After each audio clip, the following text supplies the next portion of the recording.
Hello mga kabibig! Welcome back sa ating bagong YouTube channel. Ito ang pinakamaingay ng YouTuber sa balat ng YouTube. Ako si Kabibig, maglabak-labak na tayo with evidence. Meron akong nakitang post sa isang page mga kabibig ba. Ang post niya ay tungkol sa passing of former ICC Judge Giorgos Enriquez. Oh, parang simula na yata yung mga karma. May pumanaw na ICC judge.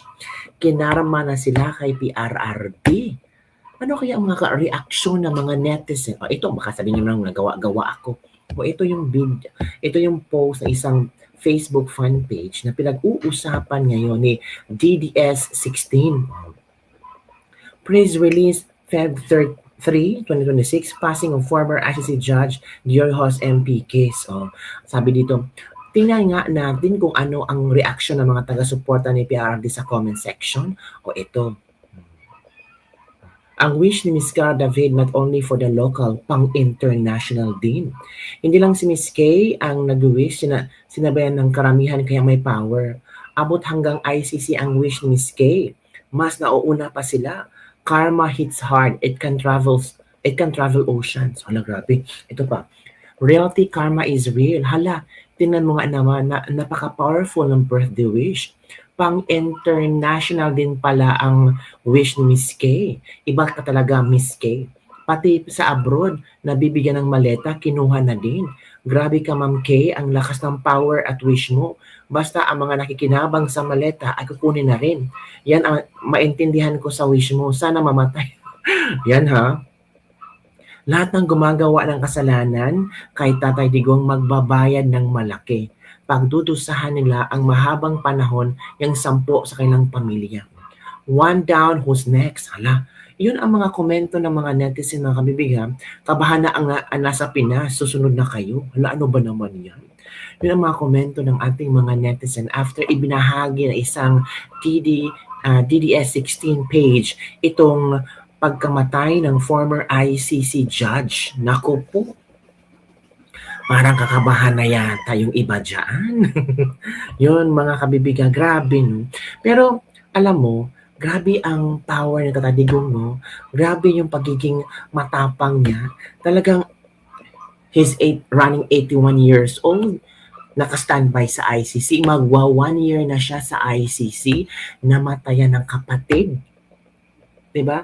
Grabe yung emotion. Grabe ka-strong niya. As in, sobrang sabihin natin na pinagpala siya sa lahat. Bakit? Binigyan siya ng Panginoon ng yung yung strength niya, yung faith niya, yung strength niya. It's a blessing mga kabibig. Knowing matanda ka na, namatayan ka ng kapatid, tapos ito, ang dami mga binabato tungkol sa kanila, may impeachment ang anak, at kung ano-ano pa mga sinasabi nila. Pero mananatiling si Pangulo Duterte ay may panalangin. 'Di ba? Si Pangulo Duterte ay may nakikita pa rin hope na someday makakauwi siya sa Davao, mga kabibig, at makasama niya ang kanyang pamilya. I think yun lang ang gusto ni Pangulo Duterte. Isang Pasko, isang New Year, at mga birthdays ng mga minamahal niya sa buhay, ang hindi niya na-experience, hindi niya na-celebrate dahil ano nangyari? Si Pangulong Bongbong sabi nila, group effort daw yun. Ako, alam niyo naman. Pero sabi ni Luistro na sabi ni Luistro na yun naman kidnapping yun kasi may warrant of arrest. Nako. Yun na nga kabibig. Pero ito ang latest news kabibig tungkol sa ICC. Ano ba ang latest news ngayon sa ICC? Yun ang kabibig, Mr. Duterte was surrendered to the custody of the International Criminal Court on March 12, 2025. Upon entering the detention center, he was immediately admitted to hospital. Hala, totoo to?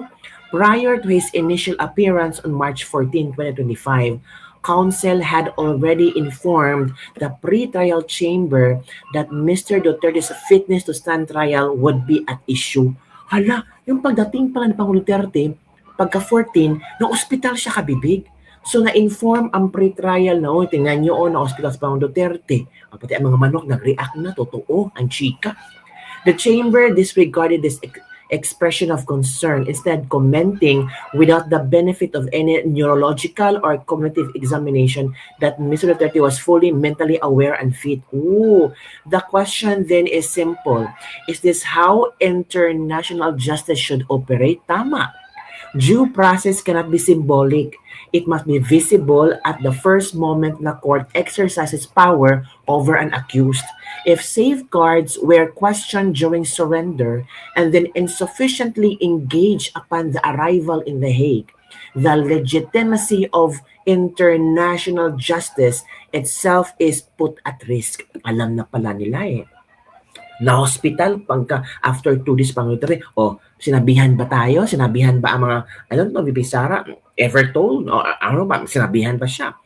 This is not about defending a man. It is about standing up for the integrity of the process. Without due process, international justice loses its authority. Grabe ka, Bibig, no? Na-hospital para sa Pangulong Duterte. Ang latest ngayon, Kabibig, ang depensa sina Attorney Kaufman ay nag-request for leave to add items to its list of evidence. So magdagdag sina Attorney Kaufman ng bagong ebidensya. Permission to add 78 items to its list of evidence for the confirmation of charges ngayong February 23, 2026.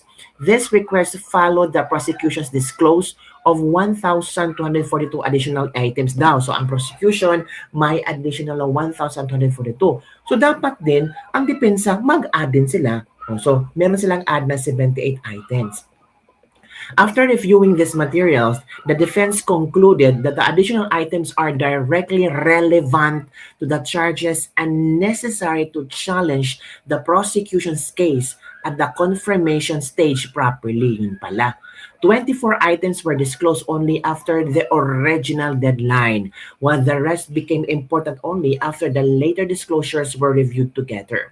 Citing Article 621(6)(c) of the Rome Statute and Rule 1216, the defense argues that it is not asking to change a deadline, but simply to add evidence, which should be allowed unless it causes unfair prejudice. The defense stresses that there is no prejudice as the request was filed on time. The number of items is limited, but the prosecution already knows the materials, and the prosecution does not oppose the request.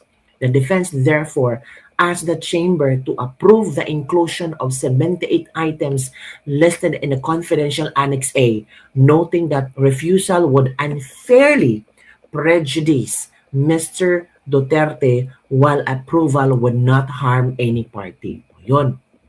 Ang tanong, pagbibigyan ba sila ng ICC? Pagbibigyan ba sila ng pre-trial chamber? Nako, knowing, alam mo na Kabibig. So ito ang komento ng mga netizen ngayon. Ito ha. Yan na lang ang pinagkakataan ng ICC sa ngayon. Kaya till the last breath ni Ngagbayon ang focus nila. Ayun. Mga Kabibig, laban lang Tatay Digong Duterte, makakauwi ni Tatay Digong, ampo lang ta mga supporters. Pinakakamagandang news para sa akin kapag pauwi na sa Pilipinas si PRRD ng buhay at malakas siya. Another delaying tactics from the defense, sabi ni Kian Soriano. Uy, bakit delaying tactics? Unfair naman. Pag madami mga additional items ang prosecution, pero ang depensa konti lang. So mag-add din sila. What is delaying tactic in the filing? Have you read? Lol. Ikaw humarap sa peking resibo para makabuo ng 74 addict na galit kay PRRD. Well, in fact, di ba ang chika-chika is wag daw pagtawanan ang museum na Risa sa Senado kasi posible daw yung mga biktima ni PRRD ang magiging santo. Ay, totoo ba yun?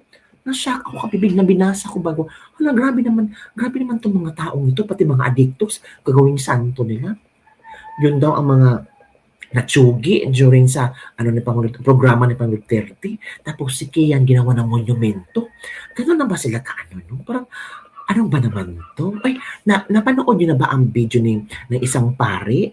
Isang pari kung saan isinalaysay niya itong ginagawa ni Pangulong Rodrigo Duterte na ngayon lang na bulgar mga Kabibig. As in, grabe, shocking. I think na-share ko na ito sa isang video ko, pero yung iba, hindi pa nakapanood sa isang video ko. So, dito ko i-share ulit. Bakit ko i-share ulit? Kasi happy ako. Happy ako na merong bagong revelation tungkol kay Pangulong Rodrigo Roa Duterte at dapat itong malaman sa ibang tao. I-share nyo ang video ito ha. I-share nyo ang video ito para malaman ng maraming Pilipino na mali-mali ang inyong pag-intindi, pag-bash kay Pangulong Duterte. Watch this video. Unknown to many, in 2016, before filing of COC, President Duterte, he stopped with us. No media, no cameras. He went to the Adoration Chapel of San Agustin at Tabao, and he prayed silently, and he stayed with us bago siya dumiretso sa Comelec. And in fact, ang isa sa pinaka-encounter ko sa kanya, kasi po kami naghahanda ng mga pagkain for feeding sa mga homeless daily. So habang kami nagluluto at naghahanda ng mga pack meals for the lunch, he joined us at nakikain pa siya sa amin ng lumpia. So that was moments before he filed his COC, he stayed with us in San Agustin. At hindi lamang po yun, maraming beses pa siyang bumalik sa San Agustin Church. And he prayed, no camera, no PSG, and usually dalawang sasakyan lang yan kung pumasok sa San Agustin. And he went at the back, kasi ang Adoration Chapel namin, if you're familiar in Intramuros, sa likod ng San Agustin, sa may Starbucks or NCCA, nandun yung gate ng Adoration Chapel. And he stayed there, and he prayed. Kaya nga sabi ko, kung binabatikos niya kami mga pare, ako alam ko kung ano nasa kanya. Kasi at the end of the day, we do not know kung ano ang nasa puso ng bawat isa sa atin. It's only between our God and our heart. Yun lang po na ano natin. Walang sino mang pwedeng maghusga sa atin. At nakita ko po sa kanya how he prayed. Kasi unlike sa iba, kapag nakaluhod may camera. Siya po, many times, he visited the San Agustin Adoration Chapel. Kaya kanina, while waiting for the Mass, I tried to browse sa mga picture. Sa dami-daming picture, hindi ko pa maano. Dahil kapag nakita ko, I'll send it to Miss Penny. Kasi wala siya talagang kasamang cameraman. Talagang siya lang and some of his very close assistants. At mataintin siyang nagdarasal. And he did that many times throughout his administration. And even during pandemic, he visited us pa. Yung kibibigha galing sa bibig ng pare. So hindi pala lahat ng pare ay kaaway ni Duterte. Hindi pala lahat ng pare ay ayaw si Duterte. May mga pare talaga na nakaka-witness kung ano ang ginagawa ni Pangulong Rodrigo Roa Duterte. Yung mga nasasaktan na pare sa pagbatikos ni PRRD, yun ang mga paring may ginagawang mali. Sabi ni Joel, ito pa. Kaya mahal na mga Pilipino si PRRD. Ito pa. Yun na nga, kaya hindi siya basta-basta mapapataob ng kalaban dahil alam niya kung ano ang totoo sa kanya. Marami ang mababait, mahinihin sa harap ng kamera, but true colors of a person show when he or she acts without the camera around. Only the people closer to them can notice their actions. Kaya love si PRRD na maraming lalo na sa mga mahihirap kasi walang pagkukunwari sa mga ginagawa niya, no media, no social media, from Cheche. PRRD the most loved president of Filipino, no doubt about it. Ito pa oh. Nasaan yung paring adik? Dapat yan ang tularan mo, hanapan at puntahan mo. Ito na ang paring nagsasabing totoo sa totoong bayan. Ganito ang nare-respetong pare. Thank you, Father. Kaya bumaba ang moral ng pare dahil yung iba nagamit na sa kalokohan. Yan kabibig, di ba? Ito pa, hindi Diyos ang kay tatay, tunay na Diyos sa espiritu na di nakikita. Hindi ba? Salamat po sa mensahe sa nakikita mo kay PRRD. Ang pagbabatikos niya sa mga pare ay doon sa mga kung sino ang matatamaan. Mabuhay ka po dahil isa ka sa alam mo na hindi nasaktan sa mga batikos ni Tatay Dico. Yun kabibig. Filing pa lang pala siya. Siyempre, pakitang bait daw. Nung tumagal naman, minumura na ang pare at Diyos. Kami naman si Odek Ramos. Father, so what happened noong nanalo siya? Panay pagmumura, pati Diyos, pati Papa. Anong epekto sa punta ng simbahan?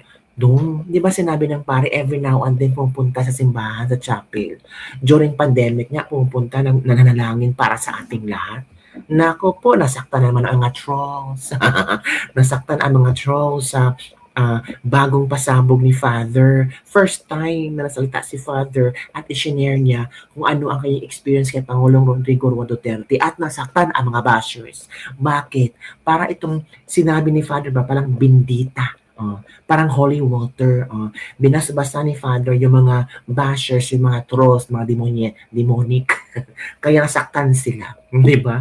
Nasaktan sila. Masakit ba ang katotohanan? Na akala nyo si Pang Duterte ay ganun kademonyo sa iyong tingin? Pero tingnan nyo, pare na yung nagsalita. Maluma na yung sinasabi ng pare ang kanyang experience kay Pangulong Rodrigo Duterte. Pero ano naramdaman nyo? Napahiya kayo. Katulad ng ibang politiko na picture taking, yung iba nga, pati yung impeachment ni Bibi Sara, binibindisyonan, nagmimisa sila, ay grabe, pati si Kian may monumento, ano ba, yung monumento ni Kian binabasbasan ba? Nako po. So yun lang kabibig ang ating latest libak-libak for today. Don't forget to like, subscribe, and share this video para sa mga latest trending news na ating pag-usap-usapan. Nagsimula na ba ang karma? Yun kabibig. Bye everyone. See you next time.